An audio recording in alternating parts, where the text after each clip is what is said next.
Bonjour à tous. On dit qu'en Afrique subsaharienne, le taux de natalité est fortement élevé. Eh bien, ce taux élevé de natalité cache très souvent un pourcentage également élevé d'infertilité dans certains couples. Alors, question, quelles sont les causes de l'infertilité chez la femme? Quels sont les possibles traitements pour aider les femmes qui ont ce problème d'infertilité? Avec nous pour en parler, les docteurs Eugène Loubaga. Bonjour docteur. Bonjour madame. Madame Esther, bonjour. Voilà, vous êtes spécialiste en gynéco-obstétrique à la clinique Ngaliema. Première question, docteur, après combien de temps un couple peut être déclaré stérile? Merci beaucoup pour la question. Effectivement, ce problème, et c'est bien que vous ayez un peu attiré l'attention des gens autour de ce problème, qui passe souvent en stumbling quand on en parle presque jamais, mais c'est déjà une raison, un facteur de plus important dans ce qu'on appelle la stérilité du couple. Donc, quand un couple n'a pas d'enfant, c'est une affaire qui amène l'instabilité dans beaucoup de couples qui arrivent à se séparer. On peut parler réellement, raisonnablement, d'un couple stérile quand un couple reste ensemble, mari et femme, enfin mari et femme, oui, disons ça comme ça, et qu'ils vivent leur sexe, leur sexualité, et vivent vie normale, des rapports sexuels normaux et complets pendant au moins 2 ans. Là, nous croyons que nous pouvons dire, et c'est ainsi que les spécialistes ont dit non. Après 2 ans de vie commune et qu'il n'y a rien qui vient sans contraception, on peut se dire il y a quelque chose qui ne va pas et qu'on regarde qu'est-ce qui ne va pas. Mais ceux qui parlent même d'une année seulement déjà, on peut soupçonner l'infertilité dans le couple. Non, ça peut prendre un peu 1 an et demi. Ce serait un tout petit peu tôt de dire après 1 an que bon, les couples est infertile. Non, parce qu'il y a aussi des ajustements dans le corps de la femme, de l'homme, tout ça, qu'ils arrivent à s'arranger et pouvoir concevoir. Donc 2 ans là, on peut raisonnablement parler de ça. Alors docteur, quelles sont les principales causes de l'infertilité chez la femme? Ah oui, là, tu mets un peu l'homme de côté, toujours ces deux sont associés dans cette affaire-là de l'infertilité. Ce n'est pas seule la femme qui est infertile et l'homme est supposé être toujours fertile, c'est pas vrai. Par rapport à ce numéro, on va parler d'abord de l'infertilité chez la femme. Puis dans un autre numéro, on pourra également évoquer la problématique du côté maintenant de l'homme. Chez l'homme, d'accord. Effectivement, et c'est ici chez nous d'ailleurs, c'est la femme qui est la plus soupçonnée d'être à la base de l'infertilité. Bon, ce qui est explicable parce que la femme ici chez nous est sujette à tellement de quoi qu'à la fin, ça arrive, disons, ça joue sur sa fertilité. Et alors à ce moment-là, on se dit, bon, on va voir un peu pourquoi elle ne conçoit pas. Et c'est tout un traitement très long, des analyses, le pourquoi. Et chez la femme, les causes sont médicales, chirurgicales, gynéco-obstétricales, dans tous les sens, et il faut regarder. Parce que pour qu'il y ait grossesse, il faut que l'ovule et le spermatozoïde se rencontrent et il y a une grossesse qui commence.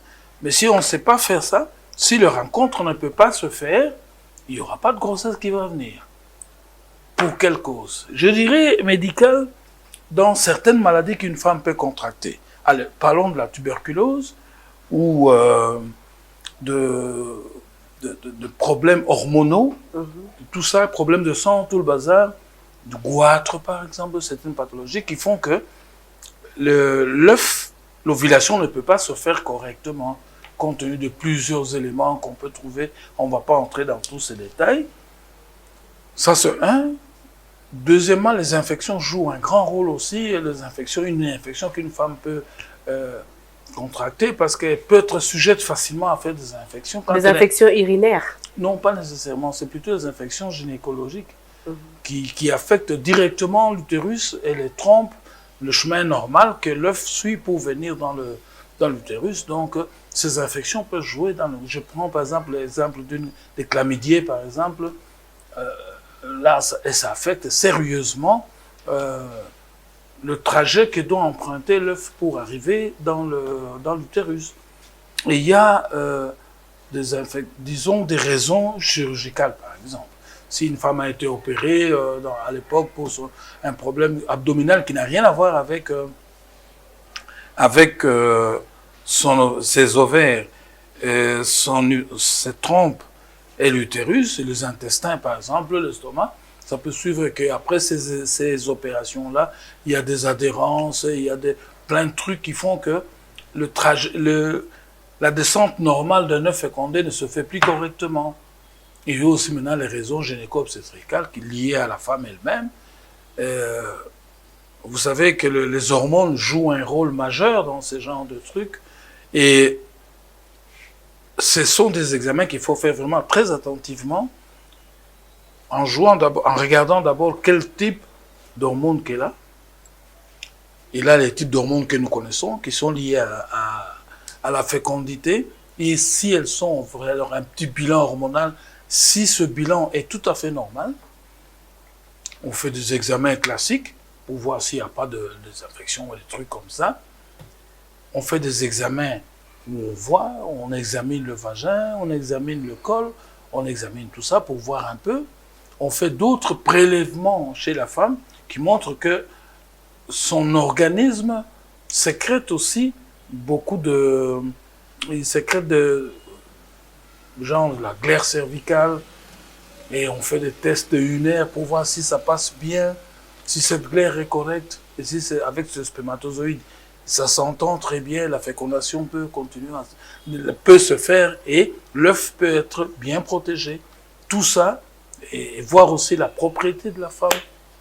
Mais on parle également des trompes bouchées. C'est dû à quoi? Bon, l'obstruction des trompes, elles ont plusieurs raisons, hein, mais pas tellement beaucoup dans le sens qu'on peut se perdre en conjecture, en disant c'est ça, c'est ça, c'est ça. Non. C'est qu'il y a eu sûrement ces raisons pour lesquelles j'ai parlé des infections qui affectent assez particulièrement la trompe. Où et par quelle occasion? Je prends l'exemple des jeunes dames, des jeunes filles qui tombent enceintes malencontreusement ou en prenant pas leurs précautions. Elles vont se faire avorter, mais dans quelles conditions? Alors nous avons des IVG qui se font dans des conditions qui ne sont pas du tout bonnes, médicalement correctes.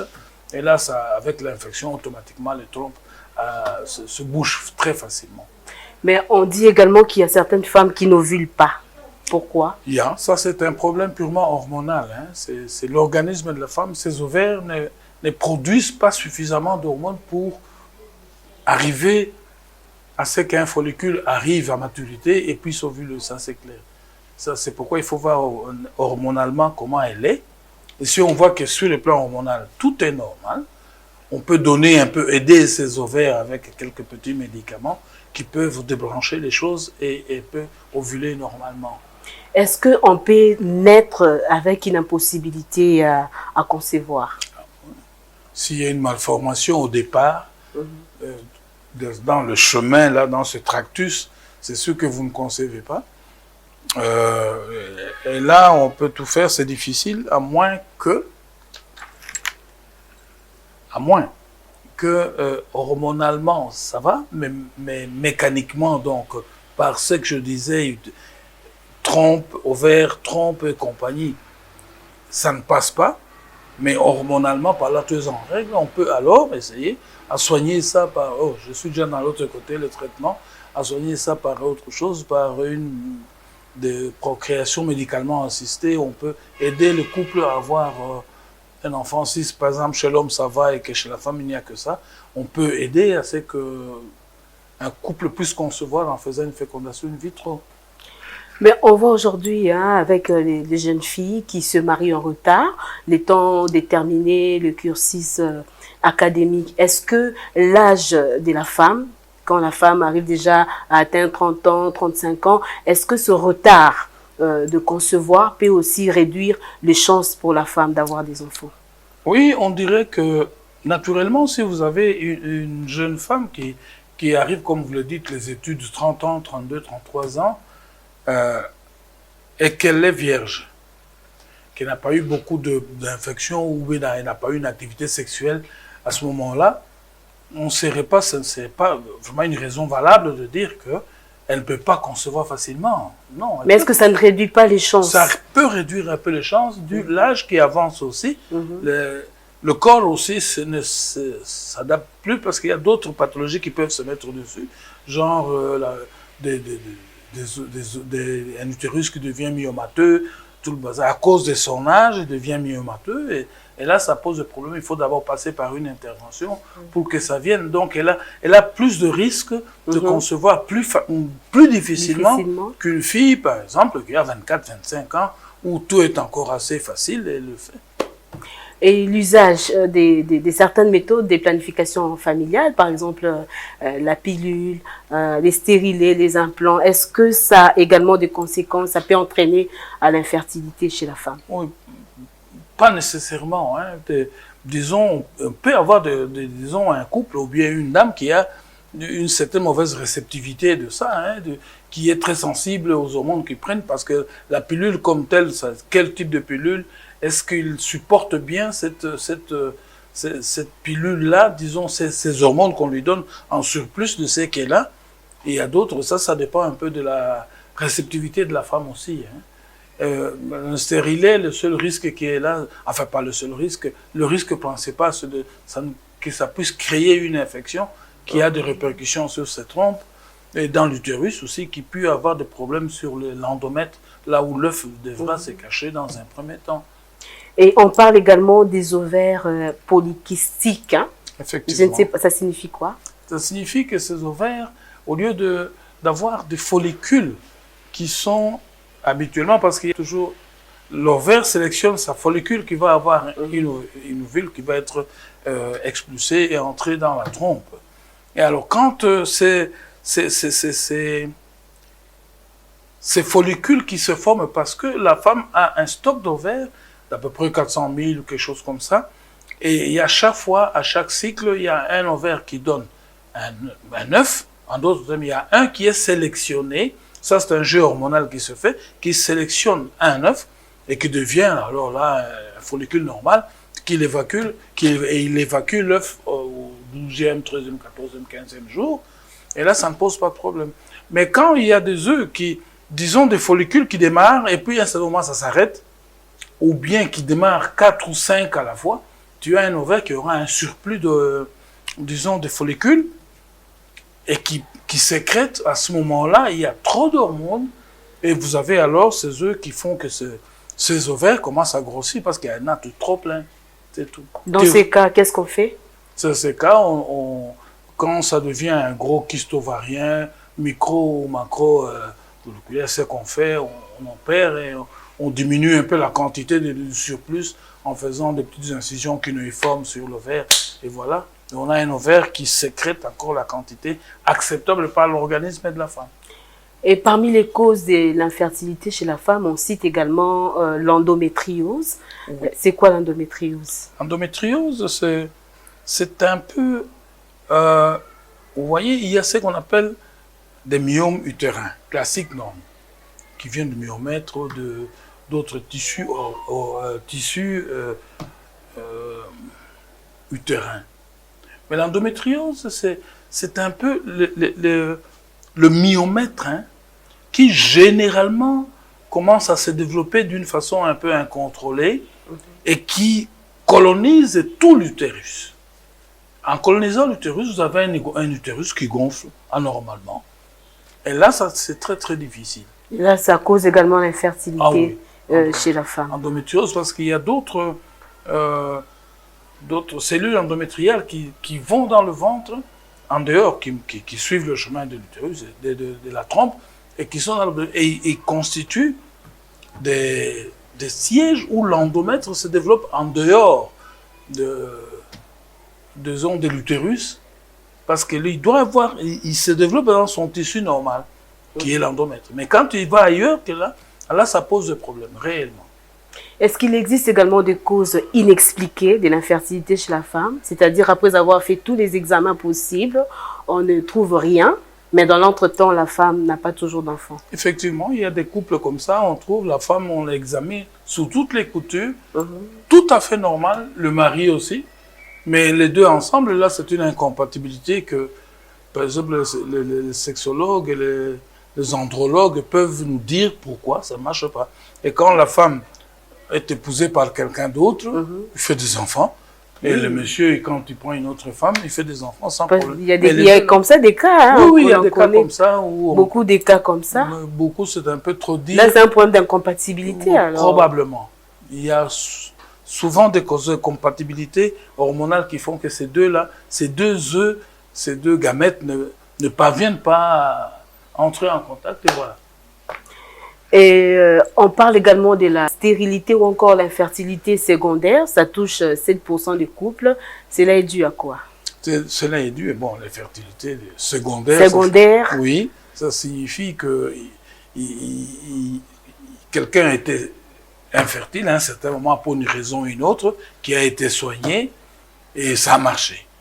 Mais alors, il y a toujours un petit pourcentage qui reste où on ne parvient vraiment pas à pouvoir lever l'obstacle ou bien arriver à ce qu'ils se fécondent et ils arrivent dans les 7% qu'on parle. Non, parce que moi j'ai une amie, elle s'est mariée, elle a conçu, elle a eu 3 enfants et puis après elle a mis, je crois, tout au plus 9 ans pour avoir sa 3e fille. Oui, ça dépend. Il y a beaucoup de couples comme ça, même ceux qu'on soigne aussi. Mais au départ, elle avait conçu normalement pour les 2 premiers garçons, mais pour avoir la fille, elle a dû attendre 9 ans. Il peut y avoir vraiment une raison qui bloque cette fertilité pendant un certain temps. Et parfois, on ne se rend même pas compte. On se dit, et puis 7 ans après, elle conçoit. Souvent, c'est une petite perturbation ou bien hormonale chez l'homme ou chez la femme qui a fait pendant un petit temps, et ça n'a pas marché. Et puis, à un certain moment, pour une raison ou une autre, les choses sont redevenues normales. Et puis, si elle a encore l'âge de pouvoir concevoir, il n'y a pas de problème. Et est-ce que le régime alimentaire ou encore les aliments que nous consommons, est-ce que ça agit également sur la fertilité de la femme? Oui, les aliments, ça je ne peux pas trop me prononcer là-dessus, je ne sais pas vraiment les types d'aliments qui peuvent embêter, mais c'est qu'on sait, l'hygiène de vie, que ce soit par exemple boire beaucoup d'alcool, ou bien chez les hommes le tabac et la femme aussi, ça joue dans cette affaire-là. Ouais. Et les bilans d'infertilité chez la femme, ça va consister en quoi? Quels sont les examens qu'on doit faire? Les examens qu'on fait, les examens essentiellement, les examens physiques classiques, normaux, pour voir comment va cet utérus, comment va l'utérus et tout ce qui tourne autour de ça. Ça signifie trompe et ovaire. Et on voit, pour un bilan, on regarde ça. Et puis on regarde le gros, ce sont les hormones habituellement. On regarde également les trompes, la perméabilité. Absolument, parce que quand je dis l'utérus, c'est tout ce qui est autour de lui. Ça signifie l'utérus, endomètre, les trompes et les ovaires. Et on parle des trompes des Fallope. Ça signifie quoi? C'est la trompe normale. Une trompe de Fallope, c'est... Quand je parle de trompe, ça signifie qu'il y a un petit chemin par lequel l'œuf vient et il va jusqu'au bout où il y a le pavillon qui est autour de l'ovaire et qui fait que quand l'ovaire éjecte son ovule, automatiquement, le pavillon le récupère. C'est comme un petit parapluie comme ça qui retient ça pour que ça ne tombe pas dans l'abdomen. Il y a un système là qui font que hop, il tombe dans là-bas. Il y a un petit trou et ça entre là-dedans. Et la fécondation se fait là-dedans, dans la trompe, au tiers supérieur. Et quand est-ce qu'on doit faire les bilans d'infertilité? Ici, je fais allusion au cycle menstruel de la femme. Ouais. Pendant quelle période on peut recourir à ce bilan d'infertilité? Bon, ça dépend de ce qu'on cherche. Est-ce qu'on vise plutôt l'endomètre pour savoir si l'endomètre qui est correct, mieux vaut le faire la première partie du cycle. La deuxième partie du cycle, si c'est vraiment l'endomètre qu'on vise, c'est pour savoir est-ce qu'elle a ovulé ou pas, est-ce que après telle période, est-ce que l'endomètre se change, est-ce qu'il a l'épaisseur voulue pour savoir, tiens, il a l'épaisseur voulue, c'est qu'il a dû ovuler absolument. Il a eu suffisamment d'hormones pour être prêt à pouvoir recevoir un œuf fécondé. Et Venons maintenant au traitement. Après avoir établi toutes les causes possibles, Ouais. quels sont les différents traitements qui sont mis à disposition pour aider ces femmes qui ont ce problème d'infertilité? Bon, si c'est un problème mécanique où les trompes sont essentiellement visées, s'il y a une obstruction ou subobstruction des trompes, il y a des traitements parce que quand on fait, euh, on veut voir si ces trompes sont perméables, parce que c'est une chose qu'il faut voir d'abord. Il y a une radio qu'on fait, qu'on appelle hystérosalpingographie. Alors la cœlioscopie, c'est quoi? La cœlioscopie, c'est autre chose, c'est toute la cavité, en quelque sorte, abdominale. On fait des petits trous, il y a des caméras, on regarde comment ça se passe, pour voir plutôt est-ce qu'il n'y a pas des adhérences ou quoi, suite à une intervention chirurgicale qui a été faite avant. Mais de toute façon, à ce moment-là, pour le traitement, c'est clair, on voit si les trompes sont valables, si l'endomètre peut facilement recevoir son œuf au moment voulu. Ça, c'est clair. Deuxièmement, si c'est un problème hormonal, si les ovaires ne sont pas, disons, ne sont pas stimulés correctement par la nature, comme ça se fait habituellement, l'axe hypothalamo-hypophysaire, là, on stimule l'ovaire qui n'est pas suffisamment boosté pour arriver à mûrir un follicule qui sera éjecté. Là, on s'occupe à le faire. On donne des hormones. Oui, on donne des médicaments qui vont jouer sur les ovaires. C'est ce qu'on apprend toujours ici partout. On les chante maintenant, le chlomide, tout ça, le citrat de chlomifène. Et d'autres, on peut passer même à un médicament hormonal qu'on injecte, qu'on appelle HMG, c'est à base de HMG, une hormone chorionique, et accompagné du Pregnil pour l'ovulation, c'est tout. Les traitements prennent combien de temps? Ça dépend le courage de la femme. Parce qu'il y a d'autres femmes, il est traité pendant 1 mois, 2 mois.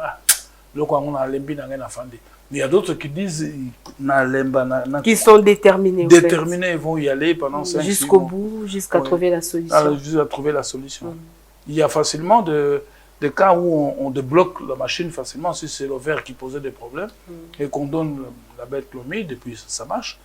Ou des injectables, ça marche. Mais on parle également de l'insémination artificielle parmi les solutions à ce problème d'infertilité. Effectivement, si on arrive que les méthodes classiques que nous utilisons toujours pour essayer de débloquer la situation ne marchent pas, là on fait une insémination artificielle, on fait une fécondation in vitro, qu'on appelle maintenant aujourd'hui, je crois, ils disent procréation médicalement assistée. C'est plus propre quand on dit ça. Il y a deux choses où ça c'est la méthode qui se faisait un peu avant, maintenant c'est relâché, où on s'amuse vraiment à prendre le sperme du mari, on injecte dans le truc, dans le vagin, c'est dans l'utérus. C'est pas vraiment ça, mais maintenant il y a des œufs dans un laboratoire, on met l'œuf et le spermatozoïde du mari ensemble, il y a fécondation, on voit ça au microscope. Et puis on va injecter dans le corps de la femme. Oui, exactement. Le nombre d'embryons qu'on peut avoir, on injecte dedans, espérant que ça va prendre. Et généralement, on sait à quelle période on l'injecte pour qu'il puisse facilement s'intégrer dans l'unité qu'on dit de l'utérus, donc qui va recevoir l'œuf, l'endomètre, est-ce qu'il peut l'accepter facilement. Mais ça peut ne pas réussir. Oui. Il y a des moments où vous pouvez faire cette fécondation in vitro 1 fois, 2 fois, 3 fois, ça ne réussit pas. Mais entre-temps, les coûts, on dit que ça coûte très cher. Effectivement, c'est une médecine quand même déjà assez pointueuse et ça coûte cher. Ça coûte cher. Il faut être assuré pour le faire, mais le faire comme ça, c'est cher quand même. Mais on parle également de la rétroversion utérienne. C'est parmi les causes également de l'infertilité. Bon, la rétroversion utérine, pas tellement. S'il y a des rétroversions qu'on peut lever, ça, il n'y a pas de problème. Un petit toucher, on pousse l'utérus, il revient à son... C'est parce que l'utérus, quand il est dans la cavité pelvienne, il est ou bien anteversé, ou bien il est médian, ou bien il est rétroversé. Et là, on peut le bouger facilement. Ce n'est pas tellement une cause vraiment de stérilité, disons, d'un couple stérile, proprement dit. Mais venons-en maintenant, s'il faut sensibiliser par exemple la jeune fille pendant qu'elle grandit là, est-ce qu'il y a, il y a des signes avant-coureurs qui peuvent mettre la puce à l'oreille pour savoir que peut-être à la longue, elle pourra peut-être connaître ce problème d'infertilité? Est-ce qu'il y a des signes, est-ce qu'il y a des symptômes déjà qui peuvent alerter? Ouais. Moi, je pense qu'il y a une fille quand elle grandit, toutes les mamans connaissent, ça c'est quelque chose qu'on voit. Mais quand elle grandit avec une barbe comme François, comme Philippe, on se dit, tiens, une femme avec une barbe, ça va d'ailleurs vous étonner. Et dès qu'il a une hyperpilosité, on se dit qu'il y a quelque chose qui ne va pas là dans ses hormones et qu'elle peut elle peut risquer d'avoir des problèmes de fécondation. Mais je n'ai pas dit que toute femme qui est qui est un peu poilue, tout le bazar, ne peut pas avoir un enfant. Moi, j'en ai accouché beaucoup ici. Mais là, on peut voir dans son développement, les seins sont comment, et on l'examine, et bien sûr, à 17 ans, 18 ans, une fille déjà est pratiquement complètement formée. Et quand on l'examine, on voit qu'il y a quelque chose qui ne va pas, comme d'autres filles de 16-17 ans, sur le plan. Surtout ça, une hyperpilosité réveille toujours l'attention, dit, tiens, elle a beaucoup de poils, ou bien quand elle enlève son cinglé, ou bien, bon, on voit le ventre plein de poils partout, comme un homme, on se dit qu'il y a quelque chose qui ne va pas. Et celles qui ont des règles douloureuses tout le temps? Non, ça c'est classique, parce que, bon... Parce que ça cache aussi l'endométriose, hein? Oui, à la longue. Mais au départ, on ne peut pas dire une fille qui fait une dysménorrhée, automatiquement, ça peut être... On pense directement à l'endométriose, non. C'est plutôt l'immaturité ovarienne, hein, qui fait que ce sont de petits utérus qui ne sont pas encore habitués à ce cycle normal. Et c'est la mise en place de la machine normale de la femme. Et ça c'est plus vers les 12, 13 ans, 14 ans, quand la fille a ces toutes premières règles-là, que ça pose de problème. Que l'utérus n'a pas encore trouvé son rythme normal de se dilater pendant cette période-là, quand il y a autant d'hormones qui sont déversées, l'utérus se développe et que les muscles utérins soient habitués à ce va-et-vient mensuel. Elle a un peu mal, et puis ici chez nous, on dit toujours, dès qu'elle accouche son premier bébé, l'affaire est réglée. Donc, une dysménorrhée ne peut pas être dite vraiment que... Non, c'est probablement une endométriose. Mais ce n'est qu'après, quand elle a dépassé les 25 ans, 26 ans, il y a quelque chose qui ne va pas. Ou bien elle veut concevoir et ne conçoit pas. Là, on commence à regarder un peu de près. Oui, l'émission elle est bilingue. Là, on a parlé en français. Il y a une partie quand même qui est réservée également où on essaie un peu de faire un petit résumé en lingala. Tolobeli likambuya infertilité na couple. Ils ont fait ça pas si tous ont un couple belé qu'ils arrivent même à se séparer, à divorcer à cause de ce problème. Il y a rozanga ka bana na kati ya foyer. Il y a un tolobela qui a wa na habité yo lokoza munganga. En tant qu'expert, spécialiste dans le domaine, voilà, est-ce que Koki Kolbape na lingala moi bakozo est épinglé awa, mais surtout que ça fait message. Na ba maman ba na problème moi na infertilité, mamsou ba sali ba 10 ans, ba 12 ans ba so botate ba donc espoir et sili bango. Message ne copé sa bango, ndenge nyo koki ko orienter bango, nin ba ko sala pour ba trouver solution na problème moi na infertilité. Voilà il faudrait vraiment la salle effort, si on a salle ba faute na lingala ngaiza.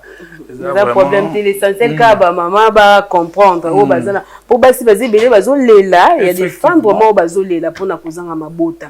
Message ne couper sa bango to orientation. Le fait que na salle mboule belé na musalo yo wa ya gynécologue hein. Effectivement quand ndenge tolobaki na ebandeli que ba couple mingi et comme na ko panzana po ya kozanga kobota bana.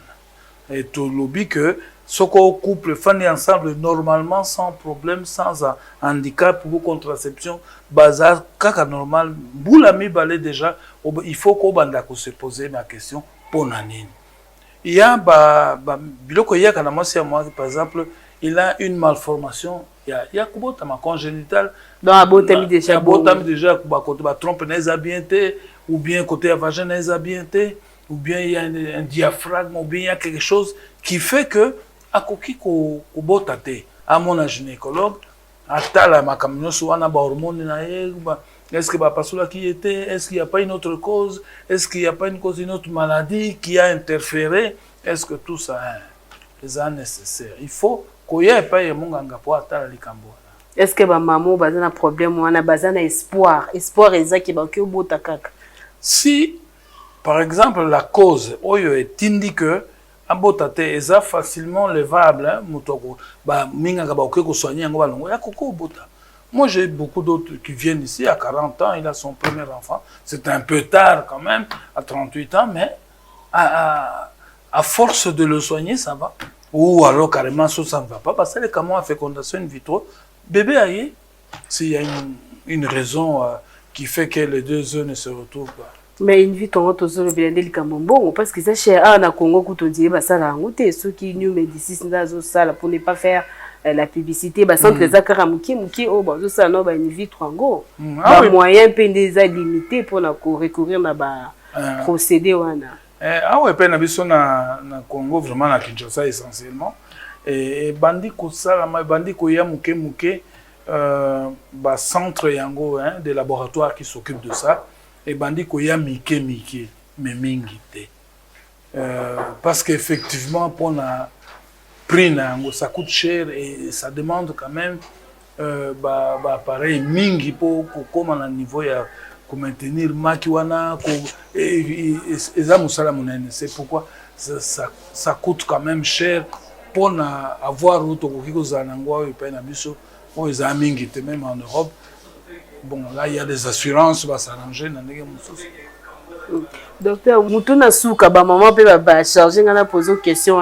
Bon, on est à pour la problème infertilité. Bon, maman sous balobi, donc bakendra par exemple, bâtir bon méthode pour nous repayer ça ma bota. Si quoi, ce qui dit, attaquer, n'habiter, attaquer la pilule, tout qui peut attaquer un plan wana. Ce qui c'est quoi, aligner à longo. Tant à longo, à concevoir, ça va prendre combien de temps? Délai, Zarani? Ça peut aller rapidement à concevoir les sous, hein. Mais c'est que quand même, il y a parmi, parce que c'est surtout des hormones qu'on donne hein, pour bloquer ça.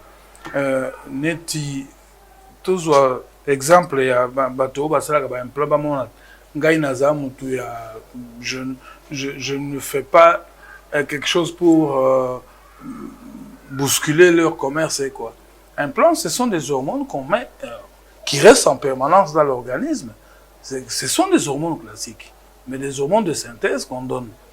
Il y a des femmes, des ovaires qui réagissent mal et pour qu'elles reprennent les sous rythme normal après avoir mis en place ces molécules qui ont une forte liaison protéique, ça pose des problèmes parce qu'il faut qu'avant nous autres se débarrasser de la protéine ou hormone synthèse c'est difficile. Les causes de 6 mois, une année, 2 ans plus. Mais généralement, une fois que un plan, ça vient on a mon accueil, 6 mois, 1 an et demi, tout ça, quelque chose comme ça. Mais dire que c'est des tac au tac, c'est un peu difficile. Merci, docteur Eugène Loubaga. Je rappelle que vous êtes spécialiste en gynéco-obstétrica ici à la clinique Galema. Merci en tout cas pour toutes ces informations. C'est également la fin de cette émission qui était consacrée à l'infertilité, donc les causes et traitements de l'infertilité chez la femme. Je vous retrouve donc la semaine prochaine pour un nouveau numéro d'Allo Docteur avec les mêmes plaisirs. Au revoir.